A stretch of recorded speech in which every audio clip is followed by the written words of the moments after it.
خدا جب کسی عورت سے ناراض ہوتا ہے تو اس کے جسم میں 10 نشانیاں واضح ہو جاتی ہیں۔ جس عورت کے جسم میں یہ نشانیاں ہو اسے فوراً اللہ تعالیٰ سے توبہ استغفار کرنا چاہیے۔ بسم اللہ الرحمن الرحیم۔ اسلام سے قبل عورت کی حالت زار ناقابل بیان تھی۔ عورت کو محض بچہ پیدا کرنے اور خاوند اور بچوں کی خدمت کے قابل ہی سمجھا جاتا تھا۔ عرب معاشرے میں عورتوں کے خلاف شدید نفرت پائی جاتی تھی۔ گھر میں عورت کے وجود کو مرد اپنی توہین سمجھتا تھا۔ عرب معاشرے میں بچیوں کو زندہ دفن کرنے کا بھی رواج تھا، لیکن جب اسلام کا سورج عرب کی سرزمین پر طلوع ہوا تو اس سے عورت کی تاریک زندگی میں بھی روشنی کی بارش ہونے لگی۔ اسلام نے عورت کو وہ حقوق دیے جن کا زمانہ جاہلیت میں تصور بھی ناممکن تھا۔ اسلام نے عورت کی مختلف حیثیتوں میں حقوق متعین کیے اور ان کی ادائیگی کو اپنے ماننے والوں پر لازم قرار دیا۔ ماں کی حیثیت سے اسلام نے جنت کو ماں کے قدموں میں رکھ دیا اور اولاد کو تاکید کی کہ ماں باپ کے سامنے اف تک نہ کہا جائے۔ خاوند پر یہ لازمی قرار دیا کہ وہ اپنی بیوی کی آرام و آسائش کا مکمل خیال رکھے اور اسے گھر کی 4 دیواری کے اندر تمام ضروریات زندگی کا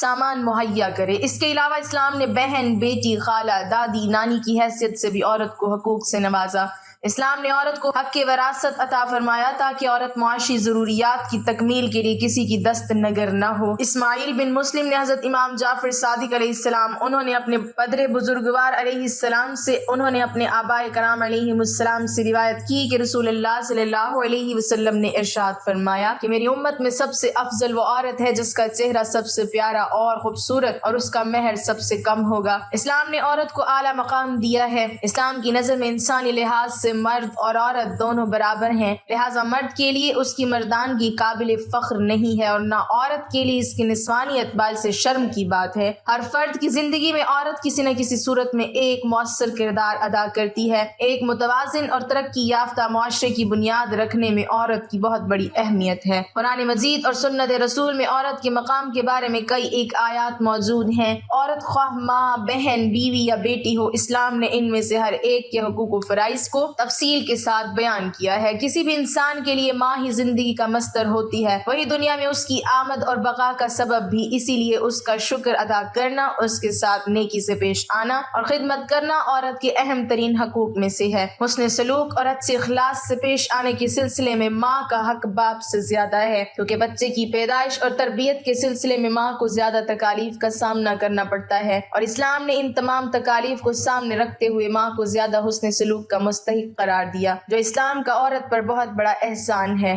خواتین کے لیے بہترین بشارت ہے۔ ایک مرتبہ نبی کریم صلی اللہ علیہ وسلم کی خدمت میں ایک خاتون آئی اور آ کر عرض کرنے لگی، اے اللہ کے نبی صلی اللہ علیہ وسلم، مرد تو نیکیوں میں ہم سے بہت آگے بڑھ گئے۔ پوچھا وہ کیسے؟ کہنے لگی کہ جی یہ آپ کے ساتھ جہاد میں شریک ہوتے ہیں، ساری رات جاگ کر دشمن کی سرحد پر پہرا دیتے ہیں، اور ہم گھروں کے اندر ان کے بچوں کی پرورش کرتی رہتی ہیں، ان کو پکا کر کھلاتی ہیں، تو ہم جہاد میں اس طرح راتوں کو پہرا بھی نہیں دیتی، اس طرح ہم آ کر قتال بھی نہیں کرتی جس طرح مرد کرتے ہیں۔ یہ تو نیکیوں میں ہم سے آگے بڑھ گئے، اور یہ مسجدوں میں جا کر جماعت کے ساتھ نمازیں پڑھتے ہیں، ہم گھروں میں ہی پڑھ لیتی ہیں، ہم جماعت کے ثواب سے بھی محروم ہو گئیں۔ جب انہوں نے یہ سوال پوچھا تو اللہ کے پیارے نبی صلی اللہ علیہ وسلم نے فرمایا کہ سوال پوچھنے والی نے بہت اچھا سوال پوچھا۔ رسول اللہ صلی اللہ علیہ وسلم نے فرمایا کہ جو عورت اپنے گھر میں اپنے بچوں کی وجہ سے رات کو جاگتی ہے تو اللہ تعالیٰ اس مجاہد کے برابر اجر عطا فرماتے ہیں جو ساری رات جاگ کر دشمن کی سرحد پر پہرا دیتے ہیں۔ گویا گھر کے نرم بستر پر عورت کے بیٹھنے کو اللہ تعالیٰ نے جہاد کا ثواب عطا فرمایا۔ رسول اللہ صلی اللہ علیہ وسلم نے فرمایا کہ جو عورت اپنے گھر میں نماز پڑھ لیتی ہے تو اللہ تعالیٰ اس مرد کے برابر اجر عطا فرماتے ہیں جو مرد مسجد میں جا کر جماعت کے ساتھ تکبیر اولیٰ کے ساتھ نماز پڑھتا ہے۔ تو عورت کے ساتھ اللہ تعالیٰ نے بہت نرمی کا معاملہ فرمایا ہے۔ شریعت کا یہ حکم ہے کہ اگر بیٹی پیدا ہوتی ہے تو اللہ تعالیٰ نے گویا رحمت کا دروازہ کھول دیا، تو باپ کے لیے یہ رحمت بن گئی کہ ان کا باپ جنت میں اللہ کے پیارے نبی کریم صلی اللہ علیہ وسلم کے اتنا قریب ہوگا جیسے ہاتھ کی 2 انگلیاں ایک دوسرے کے قریب ہوتی ہیں۔ یہ حدیث پاک کا ایک مفہوم ہے۔ حدیث پاک کا مفہوم ہے کہ جب کوئی عورت کماری مر جاتی ہے، ابھی شادی نہیں ہوتی،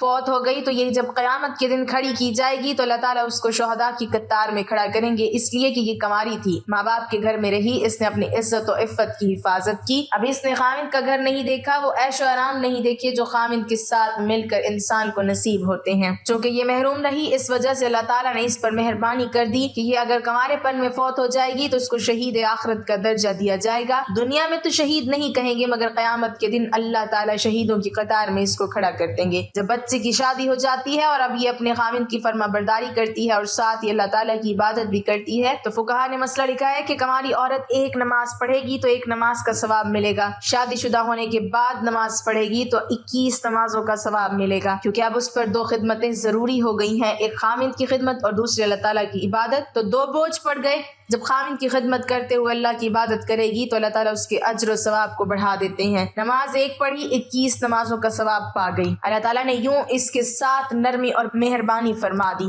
ازدواجی زندگی میں اللہ تعالیٰ نے قرآن پاک میں مردوں کو سفارش کی ہے کہ عورتوں کے بارے میں فرمایا تم نے ان عورتوں کے ساتھ اچھے طریقے سے زندگی گزارنی ہے۔ آج کسی کی سفارش اس کی بہن کرتی ہے، کسی کی سفارش اس کی ماں کرتی ہے، کسی کی سفارش اس کی خالہ کرتی ہے، کسی کی سفارش اس کی پھپھو کرتی ہے، عزیز و اقارب کرتے ہیں، لیکن عورتوں کی سفارش اللہ رب العزت نے خود قرآن پاک میں فرمایا کہ اے مردو تم نے عورتوں کے ساتھ اچھے اخلاق اور اچھے انداز کے ساتھ زندگی بسر کرنی ہے۔ عورت اپنے خاوند کے ساتھ اچھے انداز میں زندگی بسر کر رہی ہے، اس کے بعد اس عورت کو امید لگ گئی، یعنی یہ حاملہ ہو گئی، تو حدیث پاک کا مفہوم ہے کہ جس لمحے اس کو حمل ہوا اس لمحے اللہ تعالیٰ اس عورت کے پچھلے گناہوں کو معاف فرما دیتے ہیں، اس لیے کہ کچھ عرصہ یہ بالکل بیماری کی حالت میں گزارے گی۔ بچے کی پیدائش کا جو 9 مہینے کا وقت ہے، یہ پورا حمل کا زمانہ یہ عورت کے لیے بیماری ہی کا زمانہ ہوا کرتا ہے، تو اللہ تعالیٰ نے یہ مہربانی فرما دی کہ جیسے ہی اس کے سر پر یہ بوجھ پڑا اسی لمحے اللہ نے اس کی زندگی کے پچھلے گناہوں کو معاف کر دیا۔ عورت اب اپنے بچے کو پیٹ میں لیے ہوئے پھر رہی ہے اور گھر کا کام کاج بھی کر رہی ہے، اور تھکن کی وجہ سے اس کی زبان سے کراہنے کی آواز نکلتی ہے،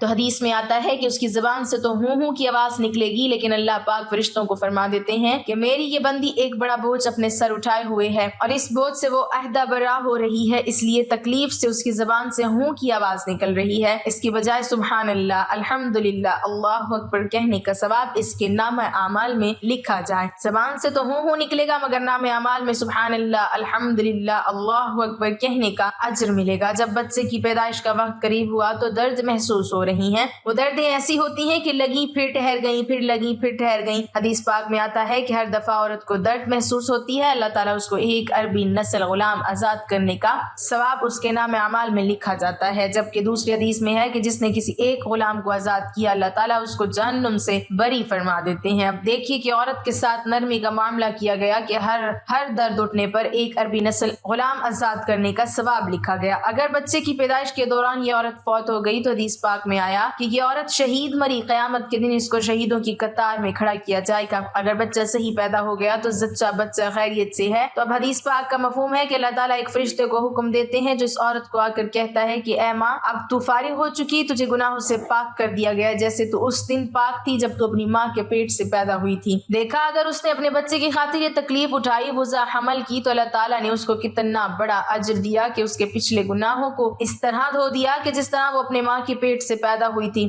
وہ اس دن معصوم تھی۔ اللہ اکبر۔ جب ماں اپنے بچے کی اچھی تربیت کرتی ہے، اس کو اللہ اللہ کا لفظ سکھاتی ہے، تو حدیث پاک کا مفہوم ہے کہ جو بچہ اپنی زندگی سے پہلے اپنی زبان سے اللہ کا لفظ نکالتا ہے تو اللہ تعالیٰ ماں باپ کے پچھلے گناہوں کو معاف فرما دیتے ہیں۔ عورت یعنی ماں نے بچے کو قرآن پڑھنے کے لیے بھیجا، حتیٰ کہ وہ بچہ قرآن پاک ناصرہ پڑھ گیا، تو جس لمحے وہ ناصرہ قرآن پاک مکمل کرے گا اللہ تعالیٰ اس ماں باپ کے گناہوں کو معاف فرما دیں گے۔ اگر بیٹے یا بیٹی کو قرآن پاک حفظ کرنے کے لیے ڈالا اور وہ حافظ بن گیا، جب وہ بیٹی حافظہ بن گئی تو حدیث پاک کا مفہوم ہے کہ اللہ تعالیٰ قیامت کے دن اس کے ماں باپ کو نور کا ایسا تاج پہنائیں گے کہ جس کی روشنی سورج کی روشنی سے بھی زیادہ ہوگی، بلکہ سورج کسی کے گھر میں آ جائے تو اس کے گھر میں اتنی روشنی نہیں ہوگی جتنا اس نور کے بنے ہوئے تاج میں سے روشنی ہوگی۔ لوگ حیران ہوں گے، پوچھیں گے کہ یہ کون ہے؟ ان کو کہا جائے گا یہ تو انبیاء بھی نہیں، شہداء بھی نہیں، بلکہ یہ وہ خوش نصیب والدین ہیں جنہوں نے اپنے بیٹے یا بیٹی کو قرآن پاک حفظ کرایا تھا۔ آج اللہ تعالیٰ نے نور کے بنے ہوئے تاج ان کے سروں پر رکھ دیے، تو دیکھا دیکھا قدم قدم پر اجر و ثواب مل رہا ہے۔ یہ عورت اپنے گھر کے کام کاج کرتی ہے تو کام کاج کرنے پر بھی اجر و ثواب دیا جاتا ہے۔ مثلاً کون سی عورت ہے جو گھر کے اندر صفائی کا کام نہیں کرتی، گھر کے اندر اپنے کپڑے نہیں دھوتی، یہ گھر کے اندر کھانا نہیں پکاتی، یہ کام تو عورتیں گھر میں کرتی ہی ہیں، اس پر بھی عورت کو اجر و ثواب عطا کیا جاتا ہے۔ ایک حدیث پاک کا مفہوم ہے، فرمایا گیا جو عورت اپنے خاوند کے گھر میں کوئی بے ترتیب پڑی ہوئی چیز اٹھا کر ترتیب کے ساتھ رکھ دیتی ہے تو اللہ تعالیٰ ایک نیکی عطا فرما دیتے ہیں، ایک گناہ معاف فرما دیتے ہیں اور جنت میں ایک درجہ بلند فرما دیتے ہیں۔ اب عورتیں روزانہ کتنی چیزوں کو گھر میں ترتیب سے رکھتی ہیں، کچن کی چیزوں کو ہی لے لیں تو میرا خیال ہے کہ کم و بیش 50 چیزوں کو ترتیب سے رکھتی ہی ہوں گی۔ وہ کون سی بیٹی ہوگی جس کی شادی ہو اور واپس اپنے ماں باپ کو ملنے کے لیے نہ آئے؟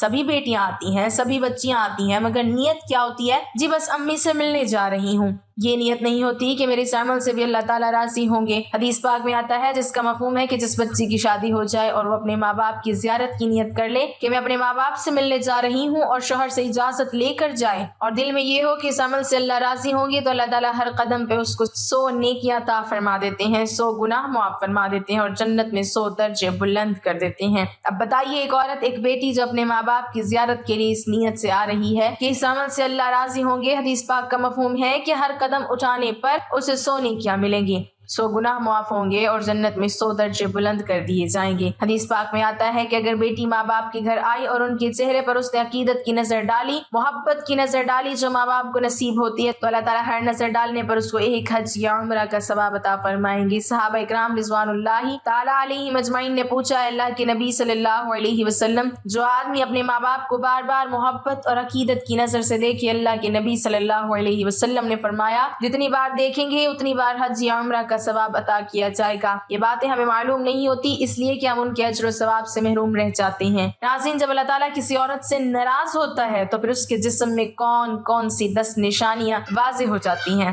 ناظرین، نیک اعمال ایک مسلمان کا راس المال ہے، انہی کے لیے وہ پیدا ہوا، انہی کا حساب ہوگا اور انہی پر ان کی دنیا کی پاکیزہ زندگی اور آخرت میں جنت کی زندگی کا دار و مدار ہے۔ اللہ اور رسول صلی اللہ علیہ وسلم نے نیک اعمال کی طرف رغبت دلائی ہے، اس کے ساتھ ہی اللہ تبارک و تعالیٰ اپنے بندوں کے نیک اعمال قبول کرنے اور ان پر دنیا اور آخرت میں بہترین اجر و ثواب دینے کا وعدہ کیا ہے۔ فرمان الہی ہے، اور جو بھی نیک کام کرے گا چاہے وہ مرد ہو یا عورت، بشرط یہ کہ وہ صاحب ایمان بھی ہو، ان سب کو جنت میں داخل کیا جائے گا اور کھجور کی گٹھلی کی شگاف برابر بھی ان کا حق نہ مارا جائے گا۔ سورۃ النساء بس ثابت ہوا کہ اللہ سبحانہ و تعالیٰ کسی مسلمان مرد یا عورت کا چھوٹے سے چھوٹا عمل بھی ضائع نہ ہونے دے گا۔ ناظرین، اب بات کرتے ہیں کہ نیکی کے کاموں کی جانب رغبت اور شوق کا ہونا بھی دراصل اللہ تبارک و تعالیٰ کی ہی ایک بہت بڑی رحمت اور سعادت ہے۔ اللہ تبارک و تعالیٰ نیکی کی ہدایت ہر انسان کو نہیں دیتا، جیسا کہ اللہ تعالیٰ قرآن پاک میں مختلف جگہوں پر ارشاد فرماتا ہے کہ اللہ جسے چاہے ہدایت دیتا ہے اور جسے چاہے گمراہوں میں شامل کر دیتا ہے، اور جب اللہ تبارک و تعالیٰ کسی کو گمراہ کرتا ہے تو پھر اس کا ٹھکانہ ہمیشہ ہمیشہ کے لیے جہنم کی آگ ہے۔ معلوم ہوا کہ گمراہی سے حفاظت اور نیکی کی جانب رغبت یہ سب اللہ ہی کی جانب سے ہے، لیکن جو لوگ ہدایت کے طلبگار ہوں، خواہ وہ کوئی مرد ہو یا عورت، اللہ تبارک و تعالیٰ اسے نیکی اور ہدایت کے راستے پر ضرور چلاتا ہے۔ ناظرین، اس ویڈیو میں بات کریں گے ان عورتوں کے بارے میں کہ جن کو اللہ سبحانہ و تعالیٰ ہدایت نہیں فرماتا اور انہیں گمراہی کی دلدل میں ڈال دیتا ہے۔ پھر جب یہ عورتیں گمراہی کی دلدل میں دھنس جاتی ہیں تو اکثر اوقات ان کے جسم میں 10 نشانیاں واضح ہو جاتی ہیں۔ یہ ضروری نہیں کہ تمام نشانیاں واضح ہو جائیں، لیکن ان 10 نشانیوں میں سے اگر کسی عورت کے اندر کوئی ایک نشانی بھی ظاہر ہو جائے تو یہ بات سمجھ لیں کہ یہ عورت اللہ تعالیٰ کی ناراضگی کی موجب ہے اور اللہ اس عورت سے ناراض ہیں، اور اسی ناراضگی کے سبب اللہ تعالیٰ نے اس عورت کو ہدایت کے راستے پر چلنے کی توفیق عطا نہیں کی۔ لہٰذا جب بھی کسی عورت میں ان 10 میں سے کوئی ایک بھی نشانی دیکھیں تو اسے یہ بات ضرور سمجھائیں کہ تمہاری فلاں عادت اللہ کی ناراضگی کا سبب ہے، تاکہ وہ جس قدر جلد ممکن ہو سکے اللہ سے توبہ استغفار کر کے اپنی اس عادت سے چھٹکارا پا سکے۔ حضرت علی رضی اللہ تعالیٰ عنہ سے کسی نے پوچھا کہ یا علی بتائیے کہ کیسے پتہ چلے کہ اللہ تبارک و تعالیٰ کسی عورت سے ناراض ہے یا راضی ہے، یعنی کسی عورت کو یہ بات کیسے معلوم ہو سکتی ہے کہ اللہ اس کے ساتھ ناراض ہے، یا کسی عورت کے اندر ایسی کون سی نشانیاں ہو سکتی ہیں کہ جن سے اس بات کا پتہ چل سکے کہ اللہ اس عورت سے ناراض ہے؟ حضرت علی رضی اللہ تعالیٰ عنہ نے فرمایا، اے شخص، جب اللہ کسی عورت سے ناراض ہوتا ہے تو سب سے پہلے تو اس عورت سے اپنی عبادت کی توفیق اور عبادات میں لطف و سرور چھین لیتا ہے، پھر اس کے اندر 10 نشانیاں ایسی ظاہر ہوتی ہیں جو اللہ کی ناراضگی کا سبب بنتی ہیں۔ حضرت علی رضی اللہ تعالیٰ عنہ نے ارشاد فرمایا، اے شخص، جس عورت میں اس قسم کی نشانیاں ہوتی ہیں وہ اس دنیا کی سب سے بد نصیب اور بری عورت ہوتی ہیں، اور ایسی